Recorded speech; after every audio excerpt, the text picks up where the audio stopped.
आप सभी का स्वागत है मेरे YouTube चैनल पर और आज हम डिस्कस करेंगे हलाला। देखिए इस्लाम के अंदर जो एक्ट है उसको दो पार्ट्स में डिवाइड किया है, एक तो हलाल और दूसरा हराम। हलाल का मतलब है जो चीज परमिसेबल है, अलाउड है। हराम का मतलब जो चीज फोरबिडन है, प्रोहिबिटेड है। अब देखिए जो निकाह है वो एक परमिसेबल प्रैक्टिस है, निकाह हलाला है वो भी एक परमिसेबल और लॉफुल प्रैक्टिस है as per the Islamic law. लेकिन सवाल ये है कि निकाह हलाला की जरूरत क्या थी। जो प्री इस्लामिक अरेबिया है उसमें एक आदमी के पास बहुत ज्यादा अधिकार थे, जैसे कि वो जितनी चाहे उतनी मैरिजेस कर सकता है, जब चाहे अपनी वाइफ को तलाक दे सकता है, दोबारा से रीमैरिज कर सकता है। तो एक कल्चर था मल्टीपल डाइवोर्स और मल्टीपल रीमैरिज का। तो इस प्रैक्टिस को, इस कल्चर को क्या करना था, रेगुलेट करना था। इसके लिए इस्लाम में एक चीज इंट्रोड्यूस की गई, वो थी निकाह हलाला। तो निकाह हलाला एक ऐसी प्रैक्टिस है जो इंट्रोड्यूस की गई ताकि डाइवोर्स का मिसयूज कंट्रोल किया जा सके। निकाह हलाला में क्या है, अगर कोई व्यक्ति अपनी वाइफ को तलाक देगा थर्ड टाइम, तो उस महिला को किसी और व्यक्ति के साथ मैरिज करनी पड़ेगी, मैरिज कंज्यूमेट करनी पड़ेगी, और वो हस्बैंड उसको तलाक दे उसके बाद वो अपने फर्स्ट हस्बैंड से मैरिज कर सकती है। इस प्रोसेस को बताया गया निकाह हलाला। कुरान के अंदर एक्सप्रेसली निकाह हलाला की बात नहीं की गई। कुरान के अंदर एक प्रोसेस बताया गया है, उस प्रोसेस को नाम दिया गया निकाह हलाला। कुरान में बताया गया है कि अगर कोई व्यक्ति अपनी वाइफ को थर्ड टाइम तलाक देगा, तो अब वो महिला उसके लिए लॉफुल नहीं है, वो उससे दोबारा से रीमैरिज नहीं कर सकता अगर उसने थर्ड टाइम तलाक दिया है तो। उससे पहले उस महिला को किसी और व्यक्ति से मैरिज करनी पड़ेगी। मैरिज करने के बाद जब वो व्यक्ति उसको तलाक दे या फिर उसकी डेथ हो जाए, तो वो महिला अपने पहले हस्बैंड से मैरिज कर सकती है। लेकिन यहाँ से एक चीज क्लियर नहीं होती, क्या वो मैरिज कंज्यूमेट भी करनी पड़ेगी। तो उस चीज को क्लियर किया हदीस के अंदर। आयशा ने सवाल किया प्रॉफेट मोहम्मद साहब से कि अगर कोई व्यक्ति अपनी वाइफ को तीसरी बार तलाक देता है और दूसरा हस्बैंड उसको तलाक दे दे, क्या वो उसके लिए अब लॉफुल है अगर वो उससे मैरिज करे तो प्रोफेट मोहम्मद साहब ने रिप्लाई किया कि नहीं। अगर सेकंड मैरिज हुई है, अगर उसको कंज्यूमेट नहीं किया, तो अपने फर्स्ट हस्बैंड से मैरिज नहीं कर सकती। मुस्लिम्स में मैरिज को कई प्रकार से डिसॉल्व किया जा सकता है, जैसे तलाक सुन्नत, तलाक बिद्दत, कुला, मुबारत, इला, जीहर, तलाक तवीद, लियान, फस्क। लेकिन सवाल ये है, क्या निकाह हलाला हर किसी पर एप्लीकेबल होगा। निकाह हलाला सिर्फ और सिर्फ एप्लीकेबल होगा हसन और ट्रिपल तलाक के केस में, और जितने भी केसेस हैं उन पर एप्लीकेबल नहीं होगा, क्योंकि कुरान में एक्सप्रेसली बता दिया जहां पर थर्ड प्रोनाउंसमेंट होगी वहीं पर हलाला की कंडीशन होगी। और तलाक प्रोनाउंस होता है 3 बार, वो सिर्फ हसन में और ट्रिपल तलाक में ही प्रोनाउंस होता है, उसके अलावा और किसी भी प्रोसेस में 3 बार तलाक देने की जरूरत नहीं पड़ती। जो तलाक सुन्नत है वो दो पार्ट्स में डिवाइड है, एक तो अहसन और एक हसन। जो अहसन है ये बेस्ट फॉर्म ऑफ तलाक है। इसमें हस्बैंड अपनी वाइफ को सिर्फ एक बार तलाक देगा, 90 दिन तक वेट करेगा। ये जो 90 दिन है ये इद्दत पीरियड है, मतलब पार्टीज के पास एक रिकंसिलेशन का समय है। अब यहाँ पर जो मैरिज है वो डिसॉल्व होगी तब जब इद्दत पीरियड का एंड हो जाएगा। अब यहाँ पर अगर पार्टीज चाहें तो दोबारा से रीमैरिज भी कर सकती हैं मैरिज डिसॉल्व होने के बाद विदाउट हलाला। यहाँ पर जो हलाला की कंडीशन है वो एप्लीकेबल नहीं होती।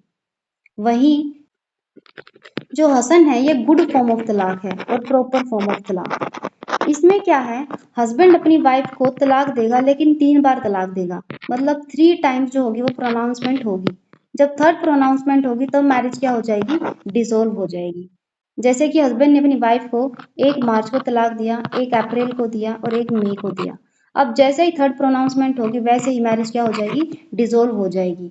हस्बैंड और वाइफ के पास रिकंसिलेशन का समय तो है, लेकिन जैसे ही मैरिज डिसॉल्व हो जाएगी उसके बाद अगर उन्हें मैरिज दोबारा से करनी है तो क्या कंडीशन होगी, तो एक हलाला की कंडीशन होगी। हलाला होने के बाद ही पार्टी दोबारा से रीमैरिज कर सकती हैं, अदरवाइज दोबारा से रीमैरिज नहीं कर सकती। तलाक है उसी की वजह से हलाला है जो एग्जिस्टेंस में आया, अदरवाइज इसका इतना कोई रिलेवेंसी थी नहीं। क्यों, क्योंकि हस्बैंड अपनी वाइफ को बिना किसी रीजन के तलाक देते हैं, उसके बाद उन्हें पछतावा होता है, फिर वो सोचते हैं कि अपनी वाइफ से दोबारा से मैरिज करें। अगर दोबारा से निकाह करना है तो उसके लिए उन्हें क्या करना पड़ेगा, हलाला करना पड़ेगा। तो जो मैक्सिमम हलाला के केसेस हैं वो ट्रिपल तलाक की वजह से ओरिजिनेट होते हैं। जो हलाला की कंडीशन है वो सिर्फ दो जगह पर एप्लीकेबल होगी, एक तो हसन के केस में और एक ट्रिपल तलाक के केस में। भारत के अंदर एक केस आया 2005 में, इमराना केस। अब इस केस में क्या था कि महिला जो थी वो उत्तर प्रदेश की रहने वाली थी, उनके साथ हुआ था रेप, और वो रेप किया था उनके फादर इन लॉ ने।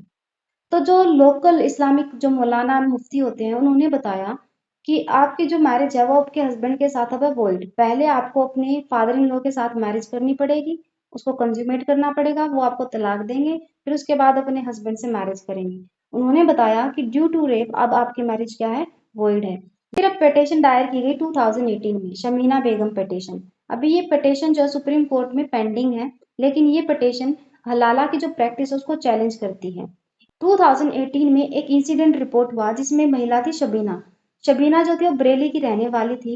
उनको मल्टीपल टाइम्स ट्रिपल तलाक दिया गया, फिर उनको फोर्स किया गया निकाह हलाला के लिए। पहले उनको तलाक दिया गया हस्बैंड के द्वारा बिना किसी कारण के, फिर उनका निकाह हलाला हुआ उनके फादर इन लॉ के साथ, फिर उनको तलाक मिला, उन्होंने फर्स्ट हस्बैंड से मैरिज की, फिर उसके बाद दोबारा से उनको तलाक दिया गया, फिर उनको फोर्स किया गया कि वो दोबारा से अपने ब्रदर इन लॉ के साथ निकाह हलाला करें, जिससे कि उन्होंने कर दिया मना।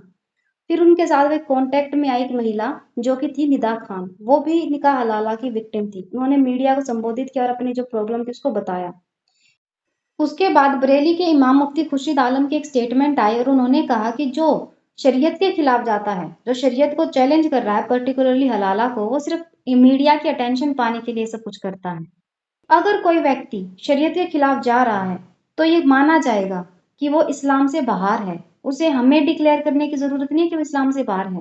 ये ऑटोमेटिकली कंसिडर किया जाएगा कि वो व्यक्ति इस्लाम से बाहर है।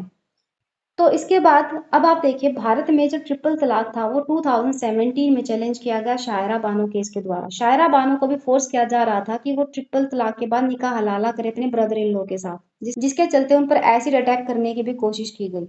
अब 2017 में भारत के अंदर 8 पिटीशन दायर की गई निकाह हलाला के खिलाफ। ऐसे तो कानून बन चुका है ट्रिपल तलाक पर। अगर हम ट्रिपल तलाक को कंट्रोल कर लेंगे तो ऑटोमेटिकली निकाह हलाला जो है वो भी कंट्रोल हो जाएगा। क्यों? क्योंकि अगर हम शिया सेक्ट को देखें तो शिया सेक्ट में ट्रिपल तलाक नहीं है तो निकाह हलाला के केसेस भी नहीं है। निकाह हलाला के केसेस जो हैं सिर्फ और सिर्फ सुन्नी सेक्ट के अंदर हैं। आज का जो हमारा टॉपिक था हलाला, उसे हम यहीं पर एंड करते हैं। अब हम मिलेंगे नेक्स्ट वीडियो में एक नए टॉपिक के साथ।